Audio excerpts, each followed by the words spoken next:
And they wound up suing me. Well, it's an interesting story. So by the time Well, I finished Godfather 1, I had no money, but I owed 15 grand for lawyers. So I remember that. But the interesting thing that it's aside, and this is a film about the mafia, but Al is signed to MGM to do The Gang Who Couldn't Shoot Straight, and Paramount finally decides to put him in The Godfather. Yeah.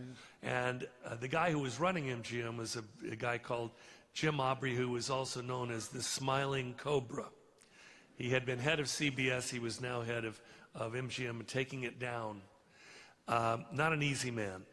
And Bob Evans, didn't know his way around Hollywood. He called a man named Sidney Korshak, who was the mob's fixer in Hollywood.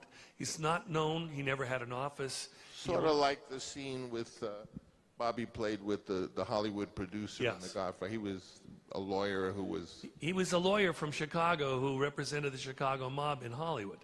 And Bob Evans talked to him. He called Jim Aubrey, and Al told me the story. All of a sudden, Al was able to do it. Bobby got The Gang Who Couldn't Shoot Straight. And in this instance, you see they're both getting their first big roles. Amazing story. Yeah. And you finally got what you wanted, Francis, even though they threatened to fire you for keeping to... You still wanted to do him.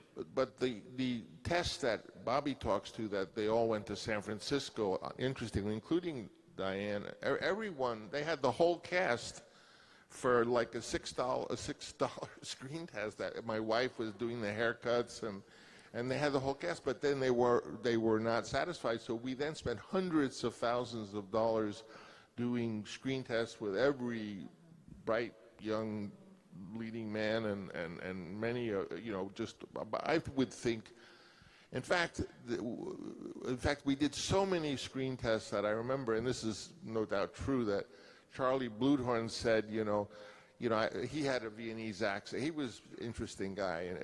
He had a Viennese accent. He said, I saw 200 screen tests. They're all terrible. He says, those actors can't all be terrible. There are so many actors, but there's only one director. It's the director who's terrible.